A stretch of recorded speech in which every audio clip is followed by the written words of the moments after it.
When I started in the restaurant business, I had a passion for great food. I also had a lot to learn: menus, food costs, equipment. I had enough to do without figuring out how credit card interchange rates worked. Well, the good news is it's not that complex. Interchange is the fee that we pay every time we process a credit card or debit transaction. It's a cost of doing business, usually around 2% of the transaction price. Periodically during the year, Visa and MasterCard evaluate their processes, regulations, and fees, and announce rate changes and new fees.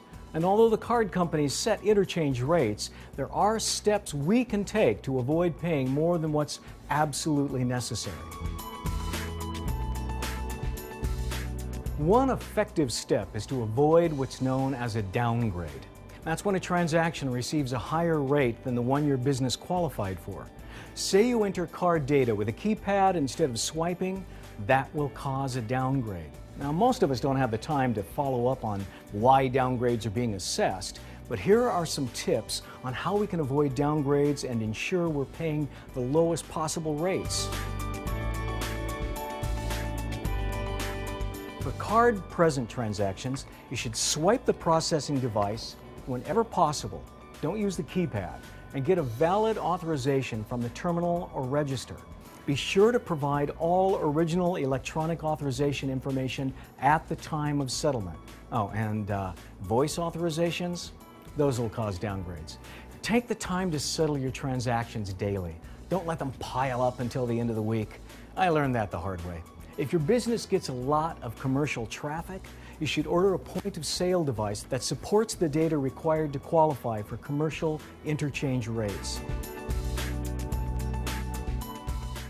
For card-not-present transactions, make sure the authorization and clearing amount match and obtain an authorization from the terminal or register. Now keep in mind that voice authorizations are not eligible for the qualified rate.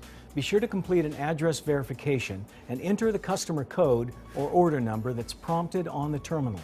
To receive the interchange qualification and be prompted for the customer code, you'll have to use a terminal that supports card-not-present transactions. And remember, the transaction date must be within 7 days of the authorization date.